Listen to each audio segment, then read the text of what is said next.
تواصل قوى الشر المتحالفة حربها السامة لضرب القوى الحية وزعزعة سلم القيم هدما لركيزة المجتمع.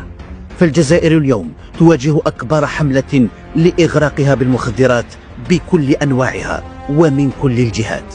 أطنان الكيف المعالج والكوكايين يحاول نظام المخزن المغربي الموبوء ضخها غربا وجنوبا. عصابات التهريب الدولي والمرتزقة تستغل هشاشة الدول المتخبطة في دوامة لا أمن لتمرير الملايين من أقراص البريغابالين ومختلف أنواع السموم تنفيذا لأجندات معلومة المصدر. لتضيف القوى الظلامية جبهات أخرى شمالا عبر البحر لإغراق الجزائر بواحد من أخطر السموم، حبوب الإكستازي بمكون الMDMA المصنف كمخدر صلب. عملية متتالية ونوعية نفذتها مصالح الأمن الوطني أحبطت من خلالها محاولات تهريب الآلاف من أقراص الإكستازي القادم من وراء البحار وعبر الموانئ الفرنسية.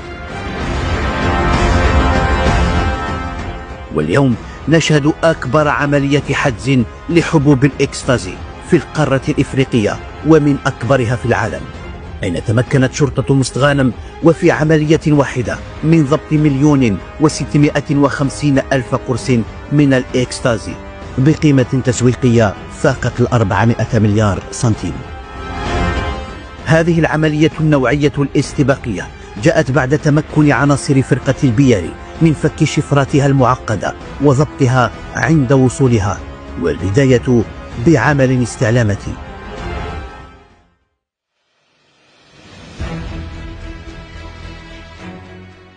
معلومة مؤكدة تحصل عليها عناصر فرقة البحث والتدخل عن نية مجموعة إجرامية تنشط بين المغرب وفرنسا تمرير شحنة ضخمة من المخدرات عبر البحر.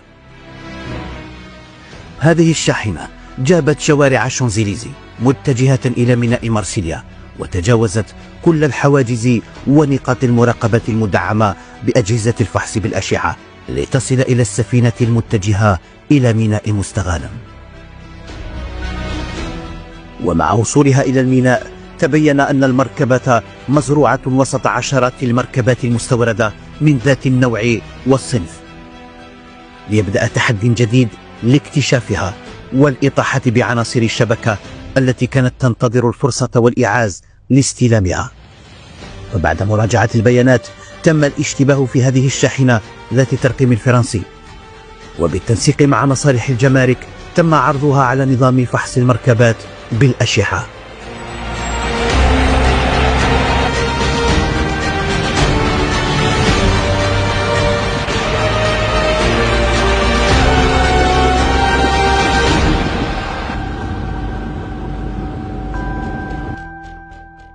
لحظات ترقب تحبس الأنفاس عاشها المحققون.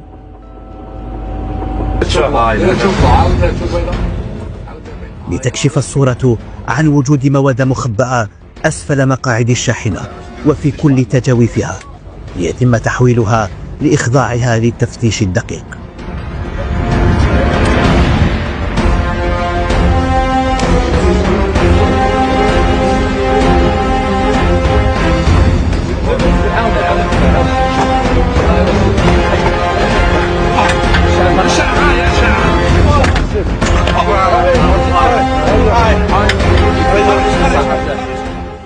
حملت تلك المخابئ السرية والتجاويف رقما مهولا جعل من هذه العملية واحدة من أكبر عمليات حجز الإكستازي في العالم، بأزيد من 1,600,000 قرص من حبوب السعادة المؤقتة والموت البطيء، كانت موجهة لضرب قوى الشباب والنيل من طاقة المجتمع.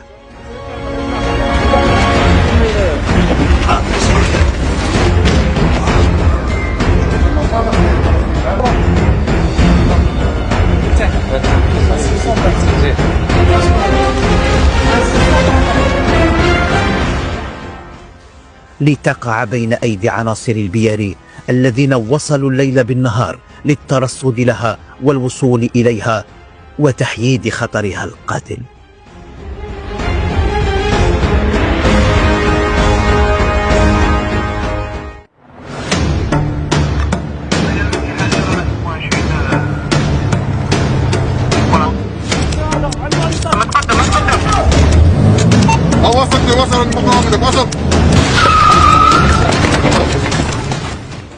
كما واصل رجال الفرقة العملية للإطاحة بعناصر الشبكة الذين كانوا ينتظرون الإعازة لاستلامها ليتم توقيفهم رغم أساليب التخفي التي استعملوا فيها أعقد الخطط الإجرامية في كل من تيبازا، البليدة والجزائر العاصمة.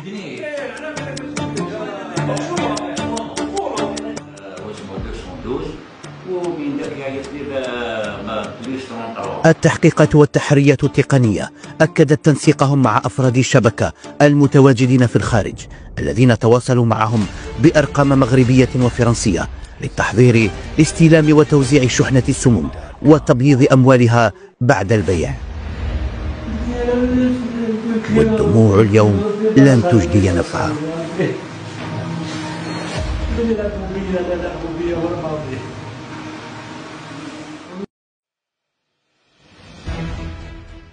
لتنتهي العملية بوأد هذا المخطط الإجرامي الحقير وتوقيف 9 أفراد مع حجز مبالغ مالية ومركبات كان يستغلها عناصر هذه الشبكة الذين باعوا ضمائرهم بثمن بخس خدمة لأجندات تحالف قوى الشر المتأزمة التي لا تواجه الرجال في العلن وتحارب بأقدار الأسلحة لتنفيذ مخططاتها الخبيثة، فلن يفلحوا أينما كانوا ومن حيث أتوا، فالجزائر على البغاة عصية.